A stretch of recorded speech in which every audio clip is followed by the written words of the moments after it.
তাৰমানে আপোনালোকে চাগে গম পায় এতিয়ালৈ যে এইটো হৈছে আমাৰ ৱেল 309 এইটো আপোনাৰ কঁঠালগুৰি OCSৰ আণ্ডাৰ আৰু ৱেলটো গেছ ৱেল হয় আৰু ৱেলটো আপোনাৰ ৰেগুলাৰ প্ৰডাকশ্যন থাকে আৰু ৱেলটো আমি টাইমলি ধৰক যেহেতু ৰেগুলাৰ প্ৰডাকশ্যন থাকে আমাৰ ৰেগুলাৰ এইটো চেক কৰা হয় আৰু যোৱাকালি আজি ৰাতিপুৱা হঠাৎ কি হ'ল মাটিৰ তলৰ পৰা গেছৰ লগতে খুব ফ'ৰ্চত মানে চেণ্ড প্ৰডাকশ্যন হ'ল আৰু চেণ্ড প্ৰডাকশ্যন হোৱাৰ কাৰণে আপুনি ধৰক ৱেলটোৰ কিনাৰত দেখিব এতিয়া যে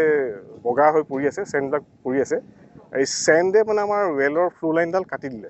কাটি পেলাই ৱেলডাৰ ফ্ল' লাইনডাল কমপ্লিটলি পাৰ্ট হৈ গ'ল ছিঙি গ'ল এই ছিঙি যোৱাৰ কাৰণে মানে আমাৰ গোটেই হেভি গেছ লিকেজ এটা হ'ল লিকেজৰ খবৰ পাই পেলাই আমাৰ ফায়াৰ টেণ্ডাৰ আছে ফায়াৰ ছাৰ্ভিচ ইমাৰ্জেঞ্চি গেং আছে ফায়াৰ ছাৰ্ভিচ গেং আছে তেখেতসকলক খবৰ দিয়া হ'ল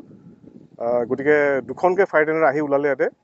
প্লাছ আমাৰ কমিশ্যনিং এণ্ড ৱৰ্কঅভাৰ ইমাৰ্জেঞ্চি গেঙো আহিলে OCSৰ কঁঠালগুৰি OCSৰ গেঙো আহিলে আহি পেলাই তেখেতসকলে কি কৰিলে আমাৰ এক্সপাৰ্টছ্ৰীৰ মাষ্টাৰ ভাল্ভটো বন্ধ কৰি দিলে বন্ধ কৰি পেলাই এই লিকটো কণ্ট্ৰল কৰা হ'ল ধৰক আপোনাৰ